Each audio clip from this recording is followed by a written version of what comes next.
Vamos abrir a palavra de Deus no livro de Isaías, capítulo 52.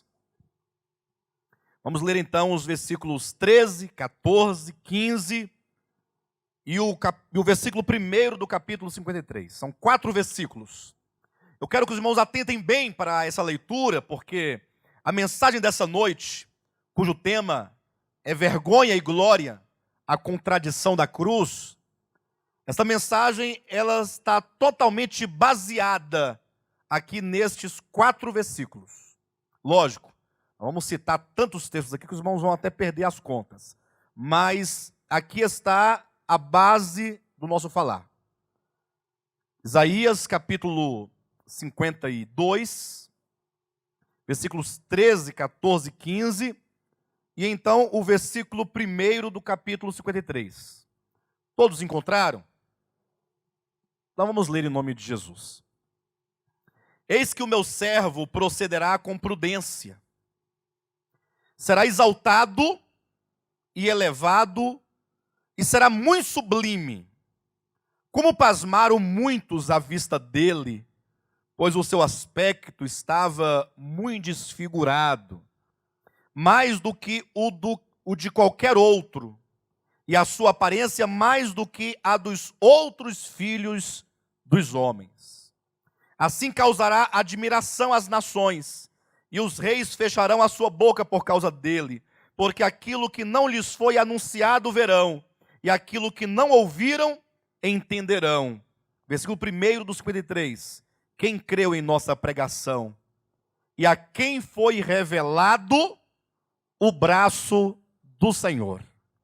Amados, muitas pessoas nos perguntaram, nos questionaram a respeito do tema dessa conferência. Eles não o conheceram, né? Porque temos apenas aqui pronomes, não temos nenhum nome a que esses pronomes se referem. Ainda que a cruz aqui presente, aqui dentro desse cartaz, né, aponte para Cristo. Então, certamente, estes que eles não conheceram é o Cristo de Deus. E esses que não o conheceram, certamente, são aqueles que no tempo da encarnação do Verbo, no tempo da peregrinação de Jesus sobre a terra, não o reconheceram, não entenderam. É aquilo praticamente que foi pregado na sexta-feira e ontem. O pastor Josué ministrando a promessa daquele que viria, e ontem o pastor Renato ministrando a manifestação daquele que tinha sido prometido e que agora recebeu o seu cumprimento. E hoje, então, nós queremos falar sobre o momento da cruz, o momento da crucificação. Todos aqui já ouviram falar que Jesus Cristo foi crucificado, não? Acredito que sim. Então, nós queremos pensar um pouco a respeito daquilo que o apóstolo Paulo chama de a mensagem da cruz. A mensagem da cruz. Eu quero convidar a todos vocês a voltarem os seus olhos e os seus corações para o Monte Calvário, onde Jesus fora ali crucificado. Mas veja que esse texto de Isaías, capítulo 52, versículos 13 em diante, eles nos traz aqui algo muito grande, algo muito profundo, que está vinculado à questão da morte de Cristo. Olhe na sua Bíblia o versículo 13 que diz: Eis que o meu servo procederá com prudência, será exaltado e elevado e será muito sublime. E aqui começa a nossa mensagem dessa noite. Tente entender isso, procure colocar o seu coração nessas palavras. Quando diz, eis que o meu servo procederá com prudência, são palavras aqui de Deus Pai, né? Aquele que na sua revelação é colocado como o eterno, criador de todas as coisas. Quando diz, o meu servo procederá com prudência, esse servo que haveria de proceder prudentemente, esse servo que, procedendo prudentemente, seria então exaltado e elevado acima de todos, refere-se a Deus, o Filho. E nós estamos aqui tocando, portanto, no aspecto da trindade divina. Eu creio que todos aqui já ouviram falar sobre Pai, Filho e Espírito Santo. Agora, pense um pouco comigo em nome de Jesus. Nós sabemos que esse Deus trino, ele é um Deus único. Não há outro Deus além desse Deus único. Eis que o meu servo procederá com prudência, será exaltado e elevado e será muito sublime.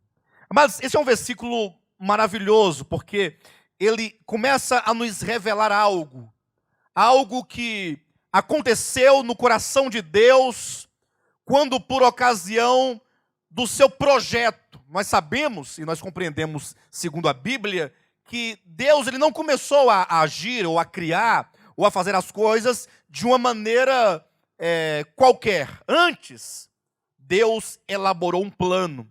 Antes de haver qualquer criatura sobre o universo. Antes de haver sequer a matéria. Nada havia. Não havia mundos, não havia anjos, não havia homens, não havia animais, não havia nada. Somente Deus, antes do que Gênesis capítulo 1 diz, no princípio, antes deste princípio, Deus, ele assentou no seu coração um plano, um projeto. Um projeto que não somente passaria pela nossa história, não somente passaria por nós, mas um projeto que nos envolve.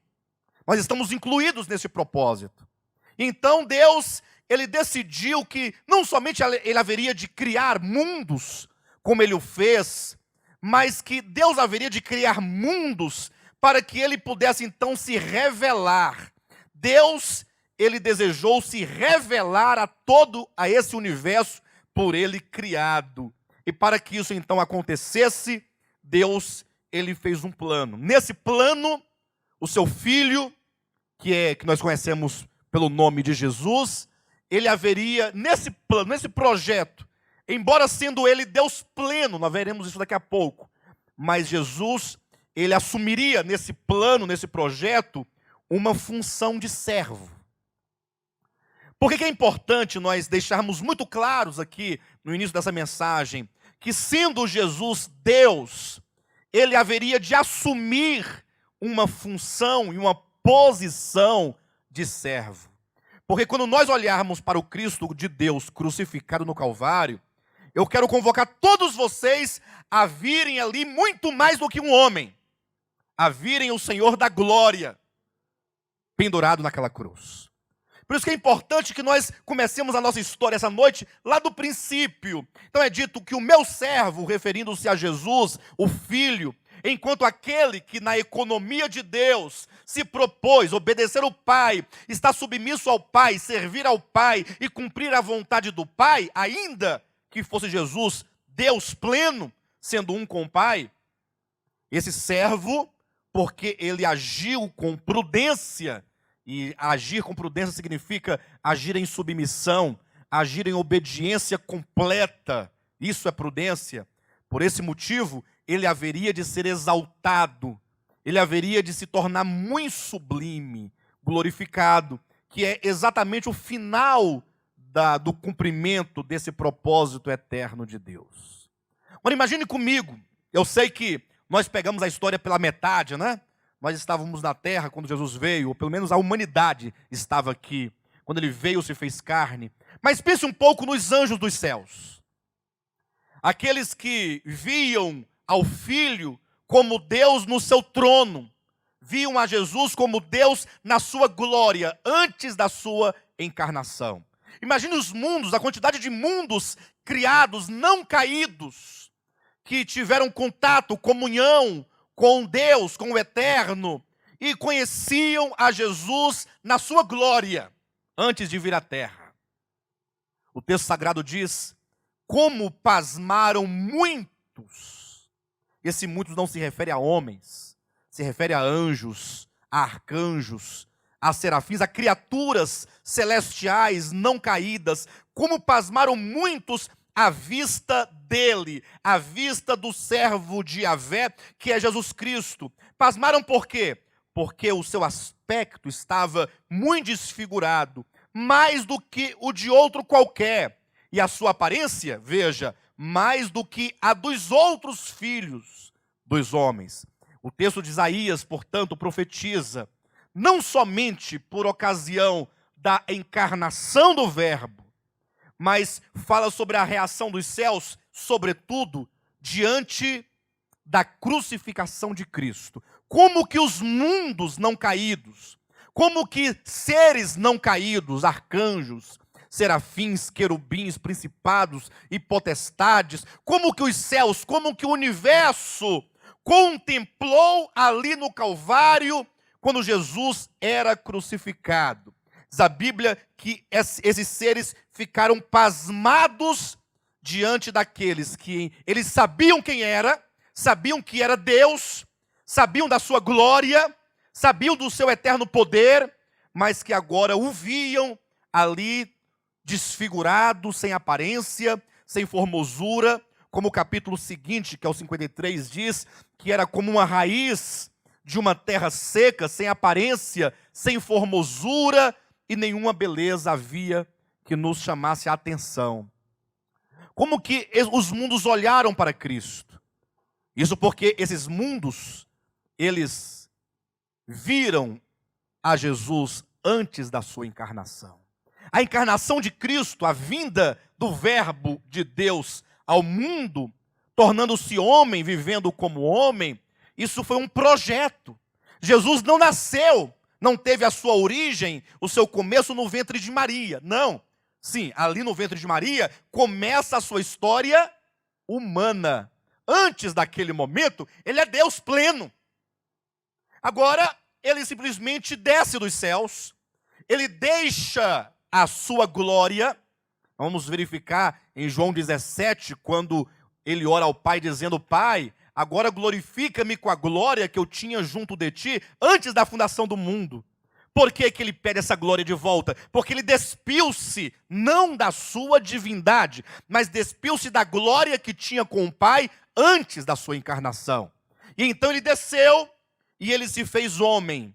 E a grande verdade, portanto, que abre os evangelhos, como foi dito ontem, aqueles pastores estavam ali nos campos cuidando de seus rebanhos, quando apareceu um anjo e disse: olha, não temas, eis que vos trago novas de grande alegria. É que hoje vos nasceu na cidade de Davi, vos nasceu o Salvador.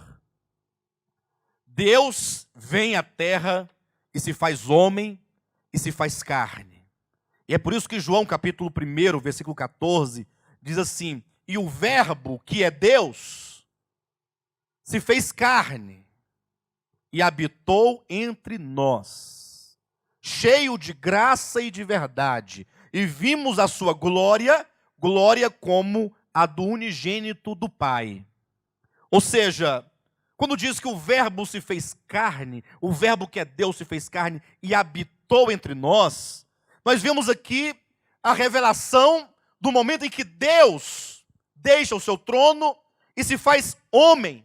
Agora estavam ali em Jerusalém muitos que viram aquele menino, lá em Belém, lá na manjedoura. Muitos que viram aquele menino crescer, andar ali por Nazaré. Jesus cresceu em Nazaré. A sua mãe e o José moravam em Nazaré. Então eles tinham ali a residência no meio das pessoas. Jesus brincava ali na rua com as crianças, os colegas, os meninos, porque o Verbo encarnado ele teve uma vida normal, ainda que sem pecado, mas foi crescendo no meio de todos ali, seus primos, seus irmãos. Era uma vida comum, como a de qualquer outro. Agora, aos 30 anos de idade, quando ele se faz homem, e ali a Bíblia diz que ele começa então o seu ministério, começa agora, na verdade, um conflito. Quando nós colocamos a contradição da cruz, essa contradição começa mesmo antes da cruz. Quando agora nós temos ali um homem, conhecido de todos da região, como sendo filho de Maria, de José, o carpinteiro, assim era conhecido, sabia onde morava, onde estavam seus irmãos, os nomes dos seus irmãos, mas agora ele começa um ministério. E esse ministério que ele começa é o ministério divino na humanidade. Porque ali era Deus na humanidade. Não era como qualquer outro. É por isso que nós vamos encontrar no primeiro milagre de Jesus, que foi a transformação da água em vinho, em João capítulo 2, quando Maria, vendo que não havia mais vinho, porque o vinho havia acabado, logo ela correu e tentou intervir nessa missão celestial de Cristo na terra. E como mãe, você sabe que as mães gostam de se intrometer na vida dos filhos, eventualmente, né? E aí ela falou assim: olha, É o seguinte, você precisa olhar aí direitinho, Jesus, atenção, você está começando seu ministério agora, você é muito novo, e olha, o vinho acabou. Não seria essa uma grande oportunidade para você, então, resolver o problema? Não seria agora uma oportunidade? Jesus, se voltando para Maria, falou umas palavras que poucos entendem. Eu espero que essas noites vocês possam compreendê-las. Olhando nos olhos de Maria, ele disse: mulher, o que tenho eu contigo? Eu pergunto para vocês, se você visse um filho dizendo assim, falando assim com a sua mãe, que impressão você teria dele? Hã? Que impressão você teria desse filho? Voltando, dizendo assim, mulher, primeiro, não se fala com a mãe, mulher, isso é um grande desrespeito. Seria por aí o início da conversa. Diga, senhora, mãezinha, mamãezinha, mas nunca mulher. E agora ele diz, o que tenho eu contigo? Se Maria não estivesse entendendo o que estava acontecendo, ele fala assim, menino, você me respeita, como é que você pergunta o que tem comigo? Você é meu filho, você foi gerado no meu ventre, você mamou nos meus seios, e agora pergunta o que tenho eu contigo? Não parece uma afronta? A questão, queridos, é que começando aqui, nesse exato momento, em João capítulo 2, neste milagre da transformação da água em vinho, o ministério de Cristo, agora não falava mais aquele menininho, falava agora Deus encarnado. E enquanto Deus que se fez carne, enquanto a divindade, ele pode chamar a Maria de mulher, porque é criatura, como pode chamar qualquer outro de homem, porque é criatura. Porque agora não falava mais o Filho, segundo a carne, mas o Messias, que é o Verbo, que é o servo do Pai, é o Messias encarnado. Então começa agora essa questão, porque andava entre os homens o próprio Deus. Deus andava entre os homens naquele momento.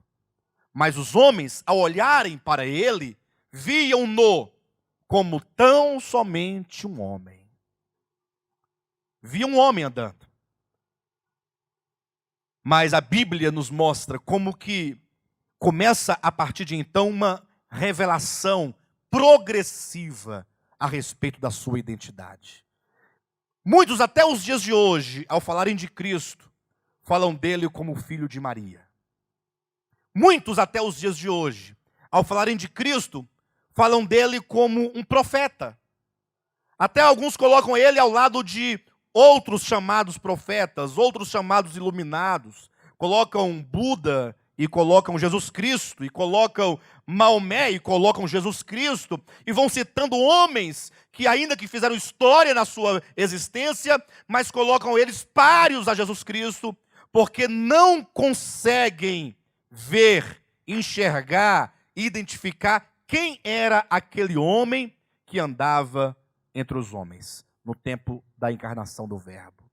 De maneira que a Bíblia nos mostra, queridos, quando Jesus Cristo foi batizado nas águas, voltando um pouquinho, nós já estamos no seu ministério, mas ao sair Jesus das águas, diz a Bíblia, que uma voz dos céus declarou dizendo, este é o meu Filho amado, em quem eu me comprazo. Ou seja, o próprio Pai começa então a trazer essa revelação, eventualmente a declarar dos céus quem era Jesus Cristo. Numa outra ocasião, diz a Bíblia, está em Mateus capítulo 13, capítulo 16, diz a Bíblia que Jesus, levando seus discípulos para uma região deserta, ele perguntou assim, olha, o que o povo diz a respeito de mim? O que as pessoas falam que eu sou? Aí Pedro, os discípulos falaram, olha, uns dizem que tu és Jeremias, outros dizem que tu és João Batista, outros dizem que tu és um grande profeta. E Jesus continuou dizendo, e vocês, o que dizeis que eu sou? Quem eu sou para vocês? E naquele momento, Pedro respondeu dizendo, tu és o Cristo, o Filho do Deus vivo. Jesus lhe respondeu dizendo, bem-aventurado és, Simão Barjonas, porque não foi carne e sangue quem te revelou, mas o meu Pai que estás nos céus foi quem te revelou. Então, a partir daí, começamos a entender que é necessária que haja uma revelação para que o homem descubra, perceba, veja quem é Jesus. Infelizmente, nós vivemos numa época em que o arminianismo praticamente toma de conta da maioria das igrejas, de maneira que os cristãos pensam o seguinte, que está para o homem a decisão de compreender a Jesus e de aceitá-lo. Como se o homem pudesse, então, eu vou te informar quem é Jesus, vou te falar tudo sobre ele, depois vou te fazer uma pergunta. Você quer aceitar a Jesus? Você responde, não, por enquanto não.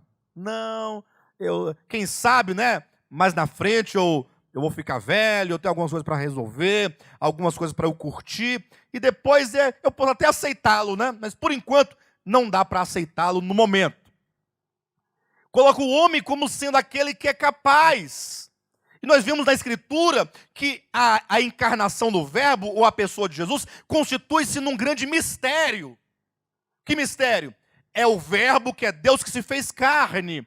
E é, portanto, necessário que haja uma revelação. Não é uma revelação de um segredo, como quem fala para o outro o que ele é. Mas é uma revelação no Espírito.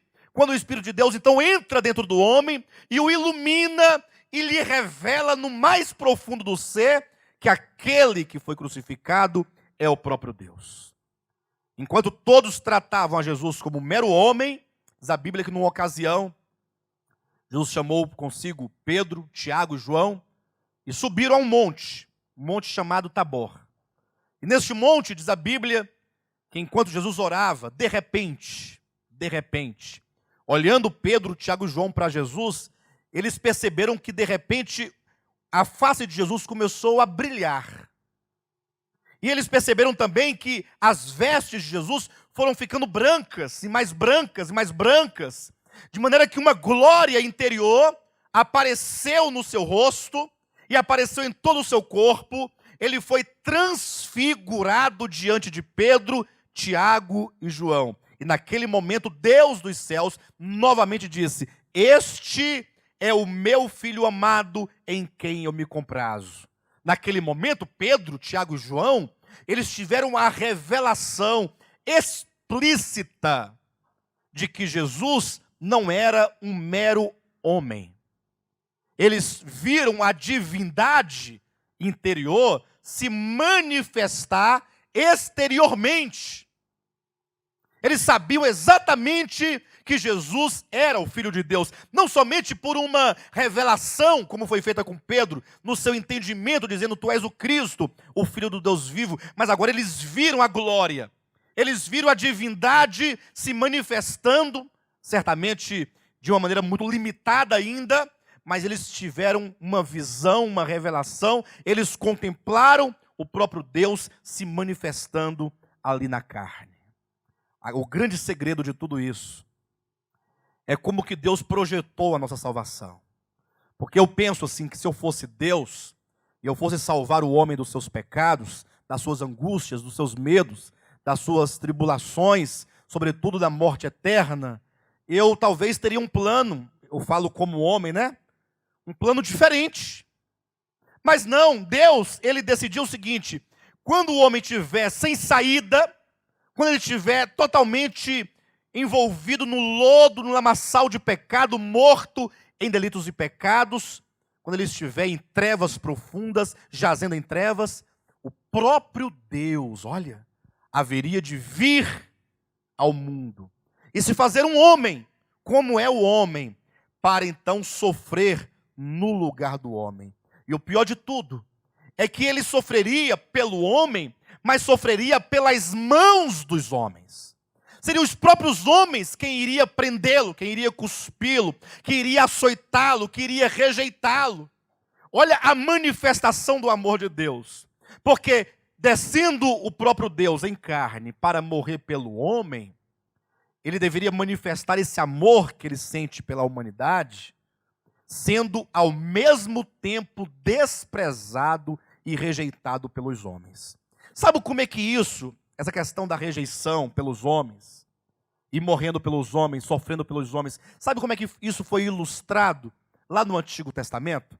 Os irmãos perceberem um pouco da dor que Jesus sentiu por ocasião da sua morte. Isso é demonstrado figuradamente na experiência de Oséias, o profeta. profeta Oséias, numa certa manhã, quando ele acordou, diz a Bíblia que ele percebeu a ausência da sua mulher. Ela tinha ido para uma casa de prostituições. Livro de Oséias, estou começando da metade da história, não do início. E a Bíblia diz então que Deus falou assim: Oséias, levanta-te e vai à casa de prostituições e traz a sua esposa de volta. Mas, Senhor, esta mulher é infiel, ela não me ama, ela não me quer, e ela me abandonou, e agora veja a minha vergonha diante dos meus amigos. Está no livro de Oséias, tá, irmãos? Antigo Testamento. Com que cara eu vou lá buscar esta mulher e trazê-la de volta para minha casa? E Deus disse: Oséias, é necessário que você faça isso, porque esse evento, tanto o evento da infidelidade, quanto do teu amor em trazê-la de volta, servirão para representar o homem que abandona Deus, que deixa Deus, e Deus, movido por um profundo amor, vai buscá-lo mesmo nos lugares mais vis. Agora vai Oséias, firmemente, para demonstrar o amor que ele tinha, ou para demonstrar o amor de Deus pela humanidade, pelos homens. Lá vai ele agora buscar a sua mulher, lá na casa de prostituições. E agora, ao chegar lá, todo mundo zombando, rindo, todo mundo conversando. Sabe quando isso acontece numa vizinhança? Todo mundo fala, né? Tá vendo aquele fulano? Pois é, a mulher dele. Não tem isso? E ele firme: Gomer, meu amor, vamos para casa. Talvez tenha tido alguma resistência, mas ele levou para casa, em amor, colocou dentro da sua casa, a vestiu, a acolheu, a amou profundamente. Mas num dado dia, o que aconteceu? Ele acordou: menino, cadê sua mãe, menino? Ah, papai, você sabe onde ela está. E aí agora ele resiste, e Deus diz: vai e traga-a de volta. E ele tem que manifestar esse amor.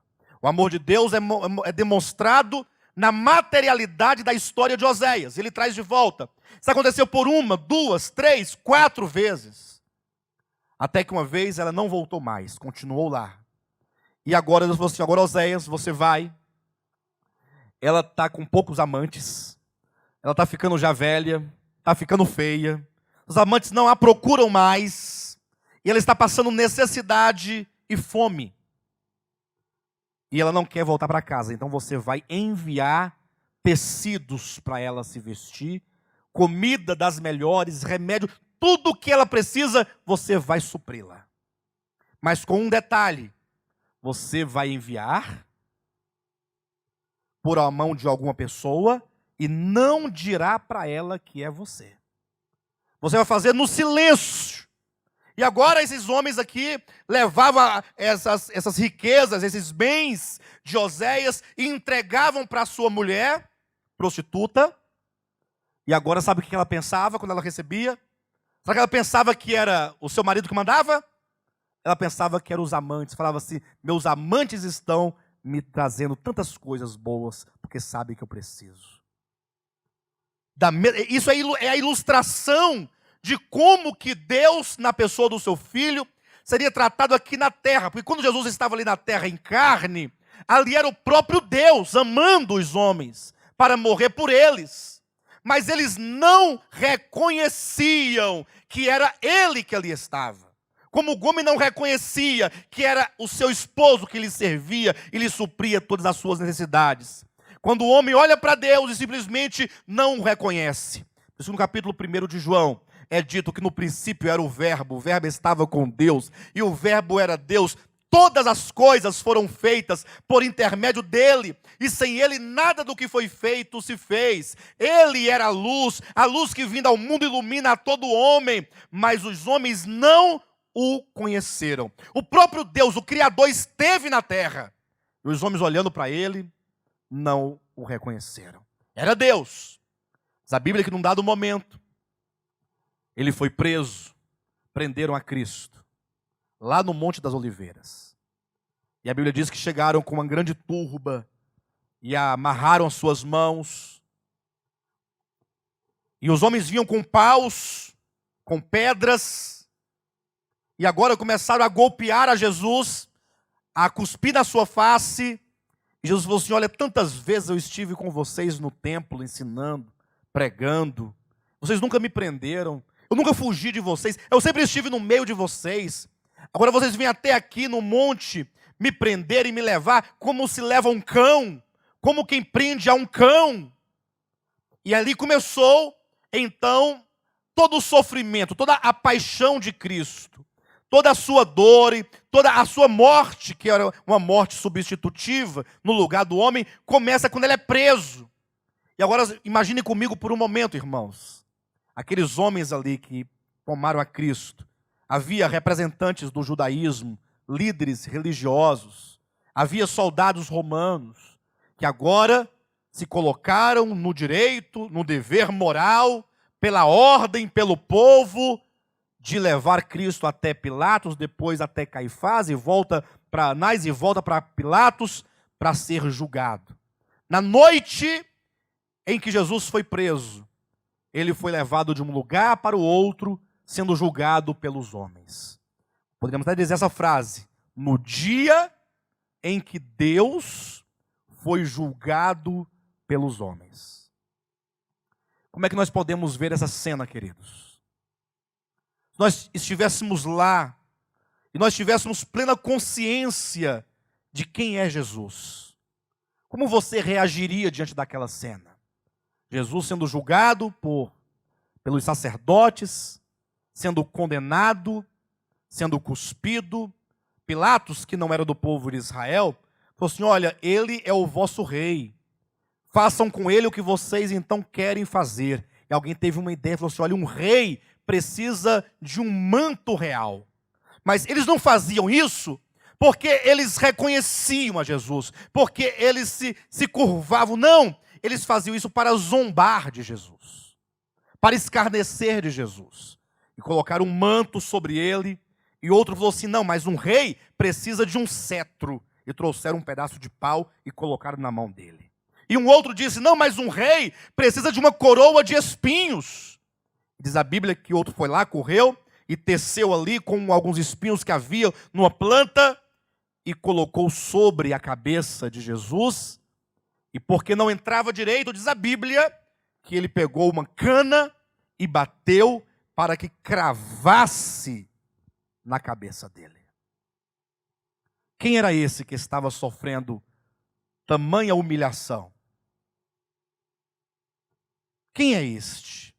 Irmãos, porque se é um homem, um mero homem, eu acho que foi pouco. Nós não estamos aqui nem sequer reivindicando a questão da dor física.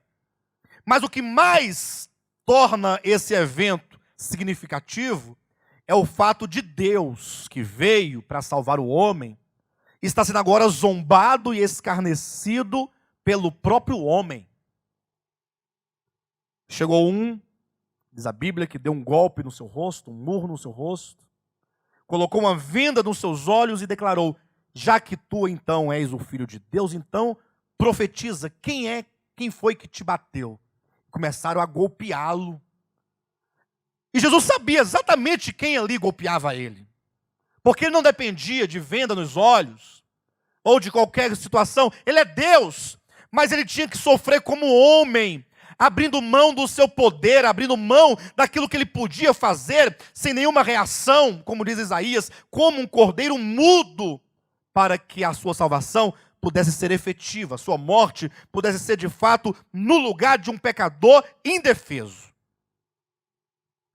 Cuspiram no seu rosto, maltrataram, zombaram, escarneceram, até que no momento, pela manhã, deram-lhe uma cruz, colocaram nos seus ombros, e agora Jesus começa a sua trajetória em direção ao Calvário. Carregando a cruz, chegando no Calvário, prenderam as mãos, colocaram um prego numa mão, na outra mão, nos pés, ergueram a cruz e fincaram ali naquele monte chamado Caveira. E havia uma multidão de pessoas que o contemplavam. Interessante que ele foi crucificado no exato lugar, geograficamente falando, em que passavam ali uma encruzilhada. Vinha ali uma rua de vários lugares e cruzavam onde era um encontro de várias civilizações, de vários lugares. E foi escrito em latim, em grego e em hebraico sobre a cruz: este é o Rei dos Judeus. Estava Jesus suspenso na cruz do Calvário. Em João 19, nos diz que estavam ao pé da cruz as Marias e João, ali prostrado, vendo todo o sofrimento de Jesus Cristo. João, aquele mesmo que esteve no Monte da Transfiguração, ele poderia dizer assim: olha, vocês todos aqui olham para este homem e podem ver apenas um homem, apenas um maldito, porque era assim que era visto aqueles que eram crucificados.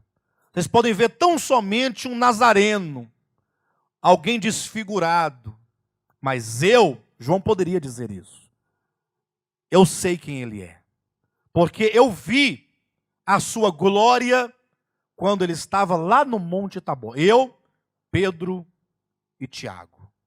E é nesse momento em que ele está suspenso na cruz que acontece o que está aqui no 52:14 de Isaías.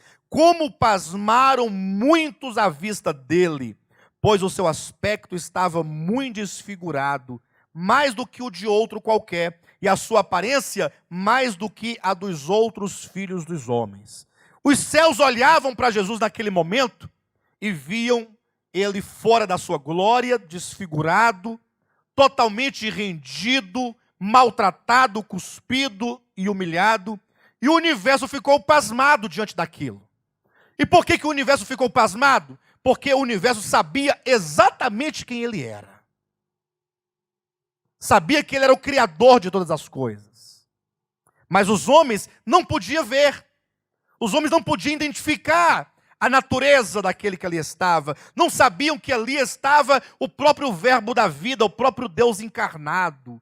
Por isso que o mundo, naquele momento, zombou, escarneceu. E as próprias multidões declaravam: crucificam, crucificam.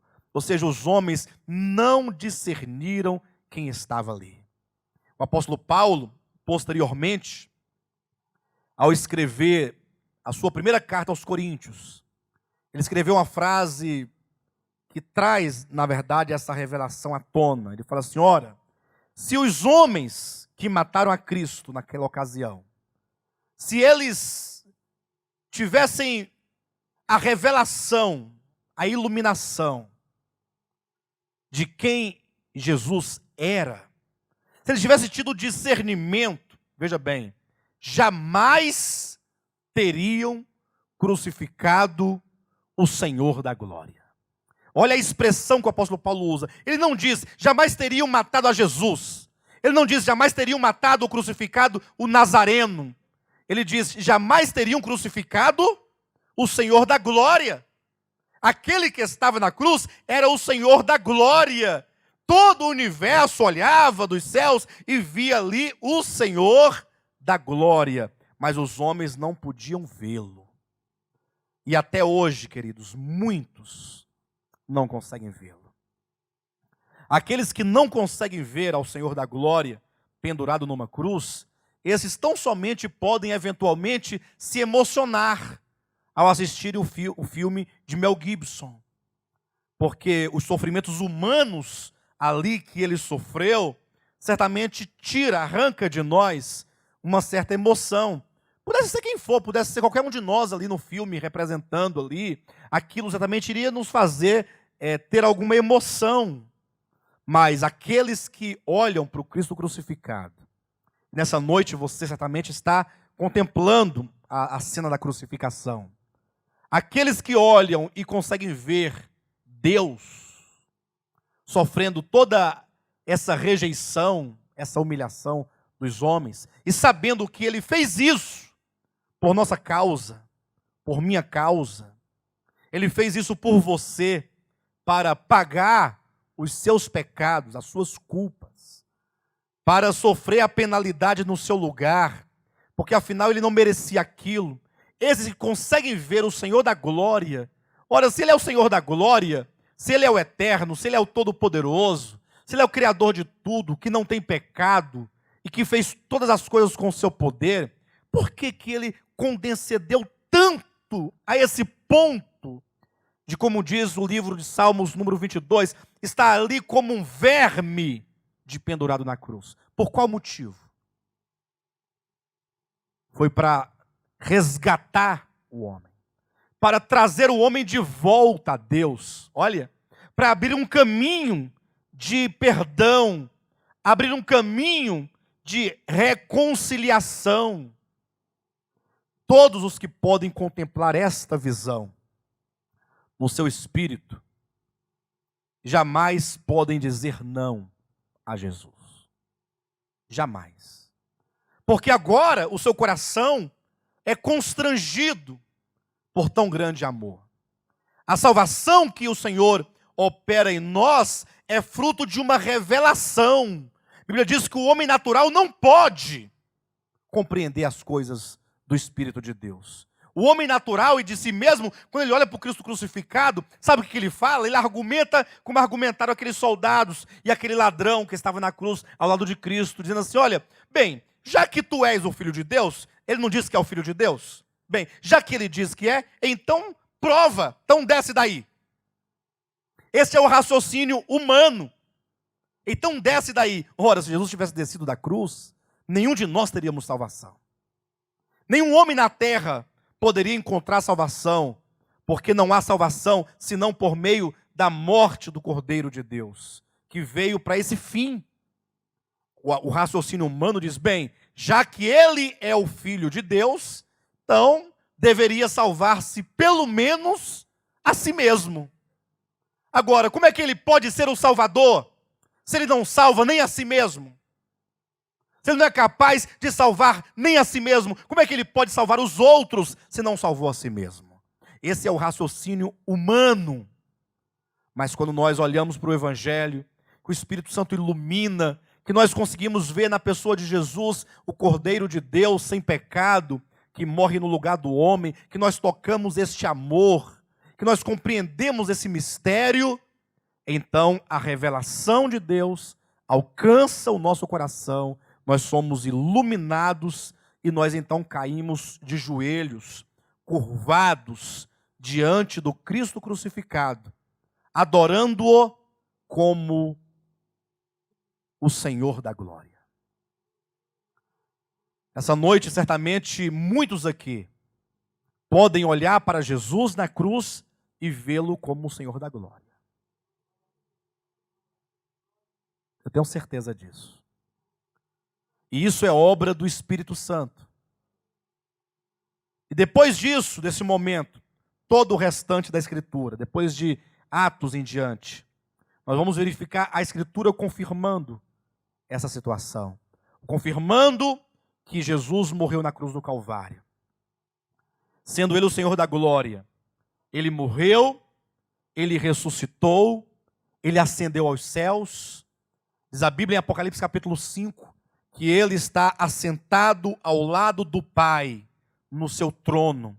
Ele está entronizado, está em glória. Ele está em glória. Quando João teve essa visão do capítulo 5 de João, é dito que alguém clamava dizendo, diz que um dos anciãos clamavam dizendo, quem é digno de abrir o livro e desatar os selos que está na mão do Pai? Quando de repente é dito, eis aqui o Cordeiro de Deus que tira o pecado do mundo, ou melhor, eis aqui o leão da tribo de Judá, a raiz de Davi que venceu para abrir o livro. E João, quando voltou-se para ver o leão da tribo de Judá, viu um cordeiro como tendo sido morto. Estava ali no trono de Deus, ao lado do Pai, entronizado como um cordeiro imolado, que morreu para abrir os selos, para abrir o livro, isto é, para trazer toda a sentença a todos os homens, para trazer salvação a todos aqueles que creram no seu nome, e para trazer também a condenação para todos aqueles que diante da cruz mantiveram-se inimigos, rejeitando o Evangelho. Jesus é aquele que tem todo o poder e toda a autoridade para levar a cabo até o fim todo o supremo propósito de Deus. Sabemos então em Apocalipse 19 que Jesus, esse mesmo Cristo, ele um dia vai voltar. E aí nós unimos os dois extremos, o momento da sua encarnação, que ele veio como homem, sem aparência e formosura, e ele então foi ele não foi crido, ele foi rejeitado, mas uma vez morto, ressuscitado e glorificado, ele vai voltar. A morte de Cristo não teria nenhum brilho, nenhuma revelação, se não fosse a segunda vinda de Cristo. Imagine se ele tivesse vindo em dor, em sofrimento, para morrer na cruz do Calvário, humilhado, ser expulso da terra pelos homens, ser rechaçado, e se a história parasse por aí mesmo. Imagine se ele não voltasse, não retornasse enquanto homem, mas enquanto homem glorificado, enquanto aquele que venceu. Isaías capítulo 52, versículo 15 diz: assim causará admiração às nações, e os reis fecharão a sua boca por causa dele. Ou seja, se um dia os homens viram aquele crucificado e zombaram dele, num outro momento, por ocasião da segunda vinda de Cristo, os reis da terra, os homens, vão olhar e agora eles vão ver que aquele mesmo crucificado, ele volta, mas ele volta em glória, ele voltará em poder. Ele não voltará, ou não virá a segunda vez, como ele veio na primeira vez, sem aparência, nem formosura. Não, ele virá em glória, na glória do Pai, na glória dos seus anjos, na sua própria glória. E ele virá, então, para julgar a todo o mundo. É a segunda vinda de Cristo. Nesta ocasião, os reis se admirarão, e as nações e os reis da terra fecharão a sua boca. Aqueles que um dia o traspassaram, deverão vê-lo agora em glória, em poder, na sua segunda vinda. A mensagem do Evangelho, que apresenta Cristo na sua morte, é um convite para que nós o vejamos também na sua glória. Reconhecer que Jesus Cristo não somente é o Filho de Deus, mas é Deus em carne. Esse reconhecimento de que, sendo Deus homem, porque ele se fez homem, ele morreu na cruz do Calvário, uma morte substitutiva, no lugar do pecador. Esse reconhecimento que esse que estava na cruz pendurado é o próprio Deus encarnado, e que a sua morte é uma morte redentora. Reconhecer isso, reconhecer que ele ressuscitou dentre os mortos, essa pregação do Evangelho é que nos traz salvação. Diz a Bíblia que todo aquele que crer nisto, nesta mensagem, recebe a vida eterna. É salvo em Jesus Cristo.